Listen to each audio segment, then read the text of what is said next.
नमस्कार दोस्तों, स्वागत है आपका मेरे YouTube चैनल में।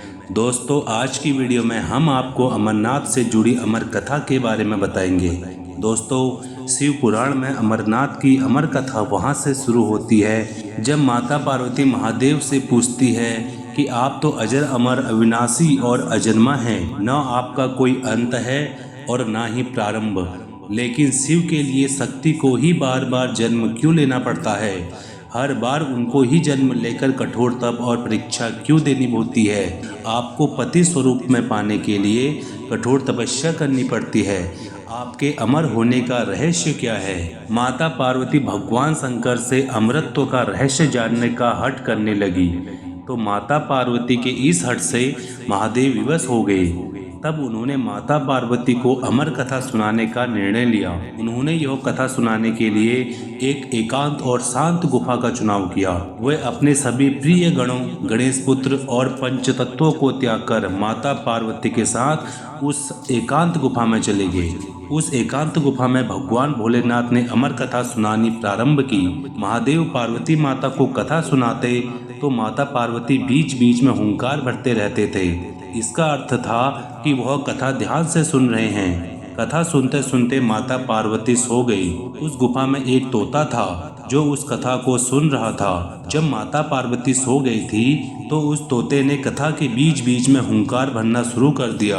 महादेव कथा सुनाते जा रहे थे, लेकिन फिर उनका ध्यान देवी पार्वती की ओर गया और उन्होंने देखा कि देवी पार्वती सो गई है।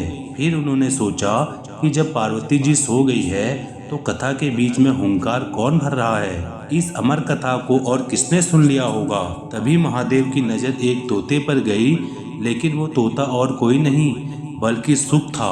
भगवान शिव की आंखों से सुख का बचना असंभव था। वे समझ गए कि यह अमर कथा इस सुख ने सुनी होगी। इससे महादेव अत्यंत क्रोधित हो गए। उन्होंने उस सुख का वध करने के लिए त्रिशूल छोड़ दिया। मृत्यु के डर से सुख तीनों लोकों में भागने लगा। वह भागते भागते वेदव्यास के आश्रम में पहुंचा।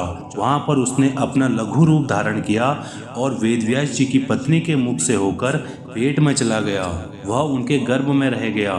ऐसा कहा जाता है कि ये 12 वर्षों तक गर्भ से बाहर ही नहीं निकले। जब भगवान श्री कृष्ण ने स्वयं आकर इन्हें आश्वासन दिया कि बाहर निकलने पर तुम्हारे ऊपर महादेव की माया का प्रभाव नहीं पड़ेगा, तभी ये गर्भ से बाहर निकले और व्यास जी के पुत्र कहलाए। गर्भ में ही इन्हें वेद, उपनिषद, दर्शन और पुराण आदि का सम्यक ज्ञान प्राप्त हुआ। जन्म लेते ही भगवान श्री कृष्ण और अपने माता पिता को प्रणाम करके इन्होंने तपस्या के लिए जंगल की राह ली और यही जगत में सुखदेव मुनि के नाम से प्रसिद्ध हुए। दोस्तों, एक दूसरी कथा में यह भी कहा जाता है कि सुख की जगह 2 कबूतरों ने वह अमर कथा सुनी थी। वे 2 कबूतर कथा के बीच बीच में हुंकार भर रहे थे। यह जानकर शिवजी क्रोधित हुए तो उन 2 कबूतरों ने भगवान शिव से क्षमा मांगी। तब उन्होंने दोनों कबूतरों को आशीर्वाद दिया कि तुम दोनों इस पवित्र गुफा में शिव और शक्ति के प्रतीक माने जाओगे और यहीं पर वास करोगे।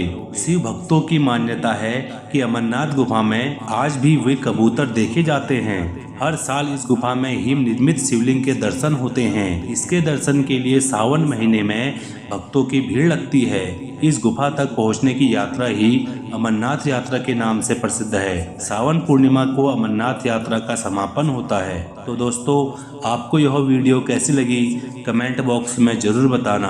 अगर आपको यह वीडियो पसंद आई हो तो इस वीडियो को शेयर और इस चैनल को सब्सक्राइब जरूर करें। तो मिलते हैं आपको नेक्स्ट वीडियो में। तब तक के लिए हर हर महादेव।